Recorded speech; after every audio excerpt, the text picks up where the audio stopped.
Jim Cryer is alive and unleashes all kind of hell from his hospital bed.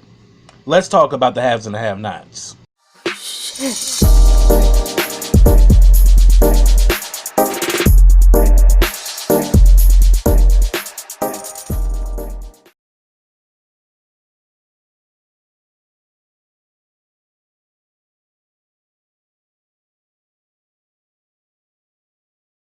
Hey, what's up, everybody? Welcome back to KRSTV. This is your boy Kenny. Now remember, subscribe to my channel. Click that bell so you can get notifications every time I drop a video. Also, follow all the information I have in the description box. Also, like this video, comment on this video, and share this video. And this is the Haves and the Have-Nots Season 8, Episode 5. And the name of this episode is Jimmy Crack Corn. This was a pretty good episode, and let me just say this. Jim showed his royal ass this episode. But, yeah, sorry that it's a day late. But, yeah, I got a lot of things moving around. And for those who watch my reviews of The Masked Singer, I will be doing that tomorrow. So definitely tune in for that as well. But let me begin with this episode. The episode picks up where it left off. Wyatt is taunting Catherine in jail, you know, saying that he's dead and all of that. And and then she's like, "What's the matter with you?" And she says, "The both of you." And she says, and she's like, "How can you be so proud of shooting your father?" And she says, "Because I hate him. And to tell you the truth, I probably hate him more than you old bitch. That's why you still alive." Still talking all this cash shit. And she's saying that your father, that's your father. And he was like, Jimmy Crack Corn, and I don't care. And he's like, you know, you actually love him. Look at you getting all emotional. Shoot, I hope we can find out where he's buried so I can piss on his grave. And maybe I hope they bury him next to Amanda, and you screwed her up too. And I'm like, and remember, he mentioned in his drug-induced state that he murdered Amanda. I ain't letting that one go. I really do think Wyatt did that shit. His old crazy junkie ass. And she says that you fail to realize that I'm a powerful woman. And he's like, well, it doesn't look like you got much power up in here now, do you? And she's like, well, that's the thing about power. People who have power don't always look like they do. So that's where we got left off with that. Then at the hospital, we get a scene with David and Celine. The doctor comes out, and the surgeon comes out and tells David that Jim's gonna be fine. And you know, I'm gonna set things up where you can come and see him and whatever. Pretty much, Selena's like, I'm not going anywhere until I see him. And he was saying that, look, let me see Jim first, and then I will I'll get in touch with you, you know, once things are settled. She's like, no, I'm not going. I'm not leaving. I'm going to stay here until I see Jim. And he was pretty much letting her know that, look, I would suggest that you wait for me to call you. I mean, after all, you do work here. I mean, are you willing to risk losing your job? And I was like, that shit comes back to play later. But I was like, bitch, you should have took that damn warning, Celine. Just saying. So then we go back to Benny and I think his name is Arkell.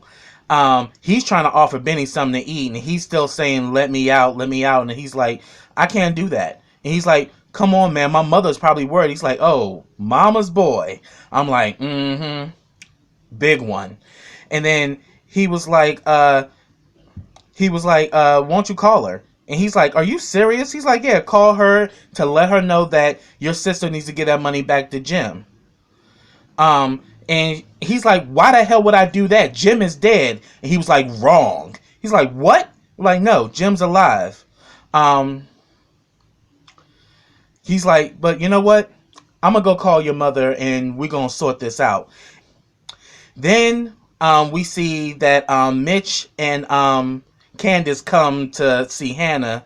They tell her what happened, that you know, he went back to the room with the dancer and he just disappeared. And you know, Hannah also mentions that, you know, Benny's name was on a paper on Jim's table. Remember, George had let her know about that. All of a sudden we see Hannah gets a call, and it's Benny. And pretty much he says that, look, you know, I need to talk to Candace. You know, Jim Cryer wants that money back. Um, and that they're holding me until they get back that money. Um, so finally Hannah, if you know, first was resistant, you know, was saying that no, I'm not putting Candace on the phone. You need to tell me what's going on. And he tells her to put Candace on the phone. She finally does. And he lets Candace know that they're holding me until they get that money. Raquel kind of like got on the phone and let it be known that yeah, he'll be dead by 10 if that money ain't there. And she says, you know, and I'll find you and your ass is gonna be dead. Um, and then after she gets off the phone with Benny, Hannah is adamant, give Jim the money back, give it back. And she's like, I don't know if I can give it back, and that they're gonna keep Benny alive. And then Mitch was like, yeah, they'll take the money and kill Benny anyway. These are the kind of people they are, you know. And Hannah was like, I'm calling the police. And Mitch was like, don't do that. Let us handle this. This is street. You don't get it. And then she starts in with the shit. Are you running game on me, Candace? You know, you do have a history and reputation, and how I know you not running game. And she was like, no, I'm not running game on you, Mom. You know, and it kind of hurts me that you keep reverting back to that. I'm like, exactly. So the question is, have you truly forgiven Candace? If your brother is not back and that money is not back in Jim's control, I'm going to the police and I'm gonna tell them everything. I'm like, Hannah, that would be a bad fucking idea. You already up shit's creek. Mitch goes to find out where Jim is, that he's at St. Claude Hospital. And she was like, oh yeah, oh good, I want to talk to him. And Hannah was like, oh yeah, and I want to talk to his ass too. So the three of them are on their way to the hospital. Then we get a scene with David, Jeffrey, and Selena sitting there. You know, Jeffrey walks up. David lets him know that Jim is fine and that he should stay at the Artesian. And he's like, why? He says the house is a mess. You know, and Jeffrey was like, well, the officer still wants to meet with us. And he says, we're not talking to him. And then he also lets Jeffrey know that he has guards at the house. And then he says, okay, fine, well, I'll go back home. And he told him, don't talk to anyone until I get there. And he was like, yeah, and he says that I'm going to go see Jim and then I'll be home. Then they had a pleasant exchange between Jeffrey and Celine. You know, they exchanged pleasantries. Then he runs into Madison, and he asks Madison where he's heading. He's like, I'm heading home. And he was like, oh yeah, I'm about to head back to my, to the house as well. And I don't know if it's just out of your way or not, but that damn Madison was like, oh no, I'll give you a ride home. He's like, but I don't want to take you out of your way. He's like, I don't mind. I want to take you home. I'm like, see, here you go, Madison. You dragging yourself back into Jeffrey's web and you putting yourself at danger, because I was like, I wonder if Justin is overhearing. And soon enough, we see Justin's old simple ass at the corner just listening to the whole damn conversation. And we see that they go off together. And then the next thing you know, we see David come behind Justin and was like, whatever the hell you think about doing, you better think again. And he pretty much saying that, he pretty much says, man, get the hell out, get the hell away from me. And David lets him know, it can get worse. And he's like, do you really think I give a shit about that? I ain't got nothing to lose. Oh yeah. So he's like, you think I give a shit about that? I don't have nothing to lose. And he was like, do you think you thought my ex-wife was bad? Keep on with this bullshit and see what happens. And then all of a sudden Justin pucks out his chest and was like, see, that's your problem. Your family's always throwing out threats. You can't hurt me. And he says, okay, come near my son and sees what happens. He's like, fair enough. Now piss off. And then he walks off, and then Keisha sees him and was like, sir, those meds are going to wear off soon and you're not discharged yet. He's like, leave me alone. I'm like, I'll be so happy once they do something with this Justin. I'm serious. Justin is really starting to rock my fucking nerves.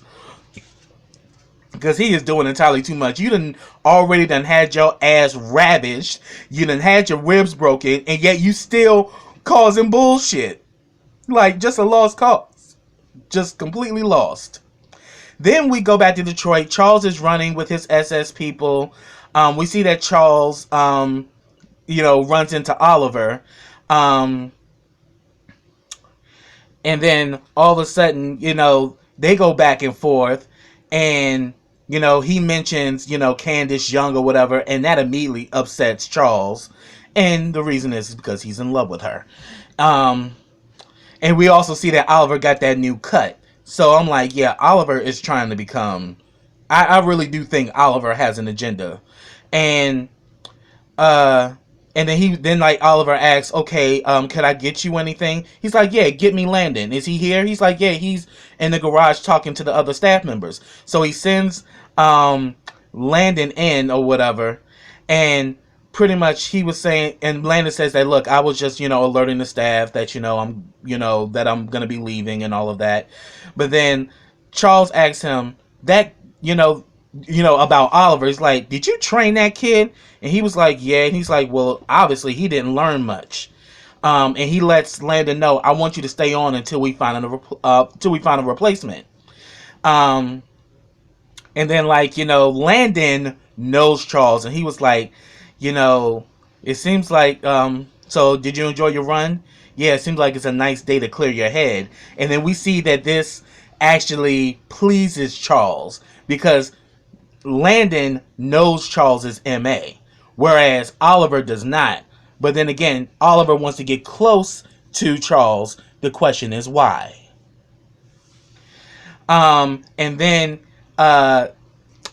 Landon presents this article about Candace to him, and he's like, I already said I don't want to talk about her ass, and now you doing this? He's like, and besides, it looks like it's making her out to be sympathetic. And then all of a sudden, Charles calls in Oliver, and he says that, so what is this? Are you two working against each other? You told me to trash her, and now Landon's saying I need to be sympathetic? And Landon explains to him that, look, it's about turning the tide. Due to the fact that she's had a hard life and the fact that you reached out to her, it will make you look like the hero. And then all of a sudden, Charles looking at the two of them, I'm like, yeah, these two queens are fighting to get close to you, bitch. And he was like, you two need to get your shit together. But that'll be all. And he dismisses Oliver, and we see that pisses Oliver off. And I was like, Oliver got a damn agenda. He wants to get close to Charles for his own selfish reasons. And I think in time we're going to find that out. And then also Landon lets him know that the Attorney General Kyle, she robbed him at the hotel. She didn't know who he was, but he's the one that launched this whole smear campaign to tarnish Candace's image. And then he tells Landon, good to have you back. So then, back at the hospital, the doctor comes and lets David know that he can go see Jim. Selena's like, I want to go see him too. I'm going as well. And the doctor's like, well, we only can get one visitor at a time. And then all of a sudden the doctor was like, do I know you? Don't you work here? She's like, yes, I do. Well, she says, well, and then he was like, yeah, but the hospital has a policy about, employees seeing patients here. So you need to clear that with your supervisor. And she's like, but I just want to see him. He's like, yeah, you can once you follow protocol. So she leaves, and he asks her, so who is she? And he was like, she's an annoyance to Jim. And he was like, do I need to get security on the door? He's like, yeah, you need to do that. And then he said that, I could have her written up. And he was like, fired would be better. I'm like, David, you evil bastard. You, seriously, that's the last little job she has to provide for her son. Because Jim cut her off of child support, and now you want to get her fired to protect Jim? David, you gonna eat that one. That shit gonna come back to bite you in the ass. Because that was just cruel. I was like, oh, damn, that is so fucking messed up. So then we see that David goes in there to talk to Jim. Jim was shot in the shoulder. They gave him a button for morphine so he can have as much morphine as he wants. And then he was saying that, man, I wish I had this before I met her ass, talking about Catherine. He's like, oh, how is Catherine, by the way? Why isn't she here? And he lets her know, and David lets him know that Catherine has been arrested for the murder of Jennifer Salison. And then he was like, no, I got to do something. I got to help her. He's like, Jim, you can't do anything. He's like, you don't understand. Catherine has been pampered her whole life. She will not survive in jail. Yeah, we know that. We saw how pampered and entitled her ass was when she was talking to them guards before they tased her ass. Yeah, just me, like, done. And he's like, I got to get out and help her. And he said that, where were you? And then he asked him, where were you shot? He says, I was shot at my house. He was like, no, where on your body? He's like, oh, I was just shot in the shoulder, and it was a quell shot. It was half full. My idiot ass son, didn't even check it. And he's just still just like, Catherine was. He's like, I cannot believe my own damn flesh and blood tried to kill me. And it shows right there that Wyatt is a fucking idiot because he can't shoot. You shot your daddy in the shoulder and you completely missed your mother, and you still up in jail talking shit. But he says that I can tell in his intention, he wanted to kill me. And then he was like, I gotta go see Catherine. He's like, no, I'll go take care of it. I'll go see Catherine. He also brings up Marty, but Hannah done already called Marty, so Marty's was probably on his way down there to talk to Catherine. But then he tells him, I will handle it. And he says, oh yes, Kyle, the Attorney General, we made an arrangement that he was going to take the case from the DA involving Jennifer Salison. So George just got his chest pumped up, and he don't even realize there's already got a planned operation set to take that case away from him. And that's just going to crush the fuck out of George. And he tells, and David tells Jim, I'm going to handle that. I'll take care of it. And he tells him to relax and all of that. And then he says, well, what about Wyatt? What you want me to do about him? And Jim says, just let his ass sit in there for a while. Let him do that. So we got that going on. Then we get a scene with Landon and Oliver. They are both on the phone. Landon is leaving a message to Candace saying that, look, I really need you to do this interview and everything. And then all of a sudden we hear Oliver, oh, thank you, Senator. Thank you so much. Yes, thank you. And I'm like, is he talking to Senator Conley West? We come to find out it's another senator named Senator Thomas. He wants to have a meeting with the new president-elect. Landon has already seen his shot eyes like, what's your deal, Oliver? I know you were an intern under him, and now he wants to meet with the president-elect. Like, do you owe him something? And he was like, no. He's like, does your family owe him something? He was like, no, I don't know him nothing. He doesn't owe us anything. And Landon shut that shit down. He was like, he will not be getting an appointment. And then all of a sudden, Oliver threw this shit. Oh, are you kind of upset because your little Candace Young operation's not working out? And all of a sudden, Landon was like, let me find out you working against me. He's like, I'm not. He's like, yeah, let me find out you working against me. And then all of a sudden when Landon left, you saw his face get all tight and shit. I was like, Oliver got an agenda. Oliver's got an agenda. He wants to be chief of staff, and he's willing to do any and everything to get it. Oliver definitely needs to be watched. So then we get a scene with Veronica and George, and this shit was hilarious to me. And he comes in, she lets him in and shit, and he's like, well, how are you? And she's like, I'm not in the mood for you. And then he was like, well, you do know that Catherine Cryer has been arrested for the murder of Jennifer Salison. She's like, yeah, I'm aware. And he's like, yes, I have a strong case in Wyatt's testimony.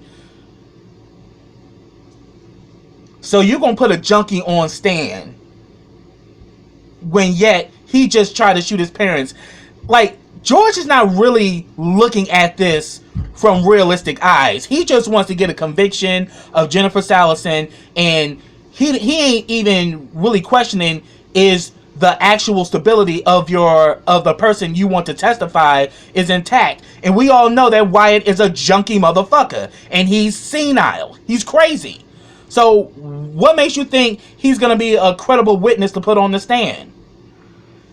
And I'm like, and Veronica is just getting entertained by this shit because they go back and forth and everything. And then he was saying that, I figured that you probably know something about that whole situation. And she's like, yeah, I know the details. He's like, would you care to share? And she was like, why?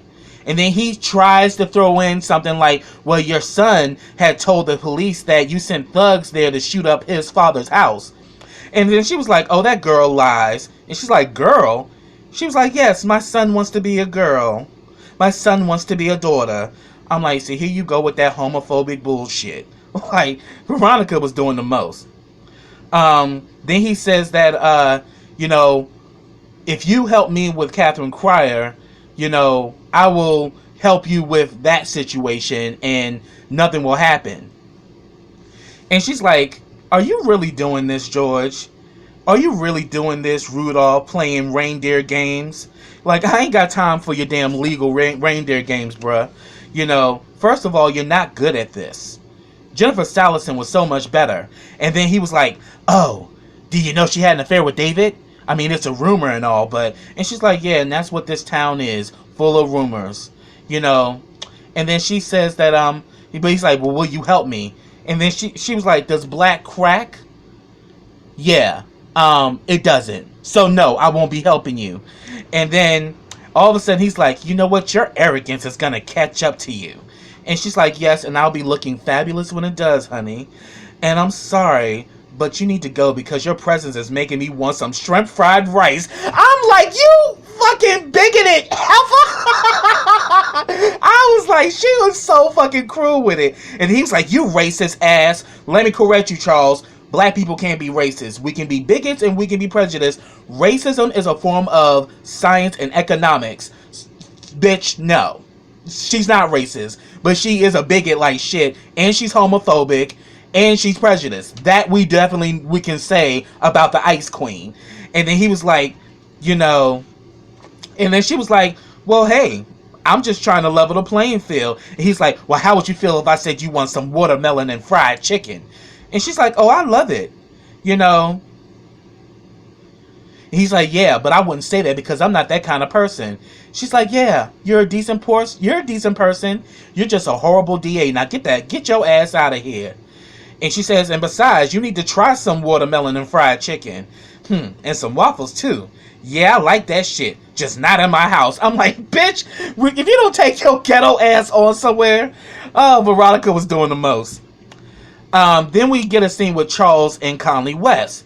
He pretty much wanted, Conley to run with him, but Conley, in his old age and his bad knees, he waited 2 hours before he finally came over and also helped him to a damn drink. So they pretty much go back and forth and they talk about Candace Young, and he tells her that she's not like any woman I've ever seen. She did things to me that I can't shake. And she said that she saw right through me, and that she's been through some hard times. She lost her son. She's had a hard life. And he says, there it is. This is Conley talking. Like, there it is. You want to be the hero. You always want someone to save. That's always been your MO. But he's like, but why did you call me here?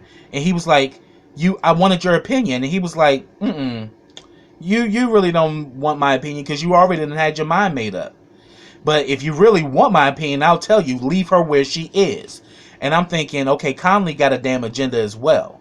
And we don't know who he's tied to. Because I'm thinking there is some level of jealousy that he has against Charles, because him and Charles have been friends for years. But think of it. He's young. He's now about to become, the commander-in-chief of the United States. He's young and he's black. And he's beloved.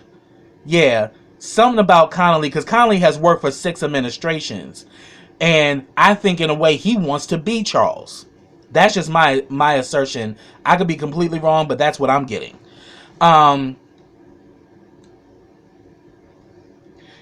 Pretty much the thing about it, I think it's the sex.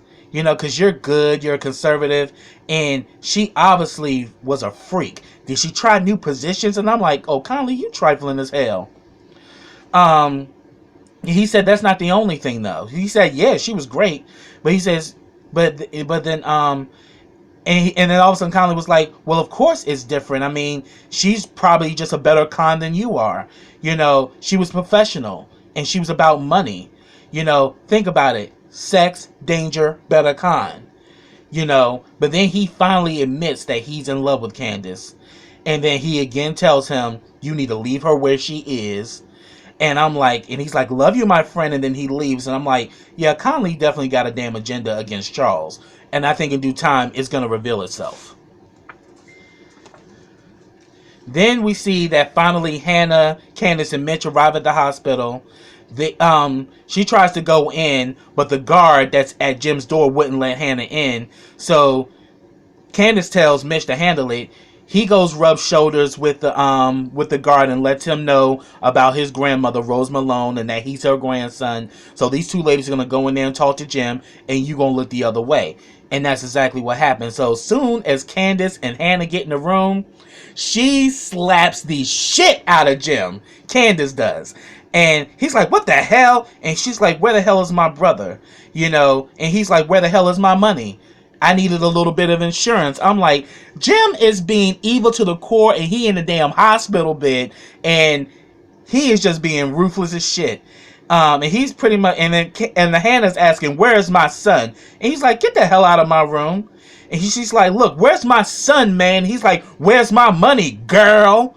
I'm like, doing that racist shit. And then she's telling Candace, give him the money back. And she says, I'm not giving him nothing until Brittany is brought home. And she's like, well, okay, you want him to be brought home in a body bag? So be it. And she's pretty much giving the money. She's like, listen to your mother. Give me back my money. Tell your daughter to give me my money back, Christian woman. Oh, he was doing the absolute most. I'm like, Jim is more evil now that he got shot than ever before. And she's like, call the bank. And she's like, they're not open. She's like, well, I'm going to stay here until, this whole thing is settled. And she's like, and the Candace like, yeah, I hope he falls asleep so I can finish the job. And how is it that you are so hated that your own son wants to kill you? And she was like, oh, do you really want to talk about parenting right now? And she's like, okay, we can talk about my son. And she says, Hannah, have you ever wondered why you weren't shot? Remember, he talked about this shit season ago, and he told Candace, I don't forget anything, bitch. How is it that all those bullets flew in, and bullets went into little Quincy and missed Hannah, and not one bullet hit her head? How was that possible? And then pretty much she says that, and then Jim goes in and was like, oh yeah, your poor little Quincy. Did you wonder how all those bullets went into him and not one bullet, hit you, Hannah? Not one bullet hit your coarse head. I was like, oh, you racist motherfucker. Really? And then he was saying that, look, that's a work of a marksman, not some little thugs that your daughter be running around with. And she's pretty much saying, what are you saying? I'm like, he's blatantly saying that he hired a marksman to kill your grandson, Hannah. Pay attention, bitch. And then pretty much he says that, get me my money. And then he was like, okay, I'm gonna do one better, because maybe you just ready to bury another relative. So he calls up old boy on the phone and was like, kill him. And that's where it ended. And I was like, oh, Jim, you evil son of a bitch. And I'm just like waiting to see how this shit's gonna play out. But yeah, that's where we have, Jim is back and he's showing a more evil and sinister side like ever before. It's like he ain't miss a beat. Like, you, possibly damn near lost your life, because remember, we saw that his blood pressure had dropped and his heartbeat was irregular. So he did almost die, even though he had a shot in the shoulder. But yet, we see that he is evil to the core. So that's what I have, y'all. If I missed anything, put it down in the comments. I'd love to talk to you about it. So until next time, everybody, take care.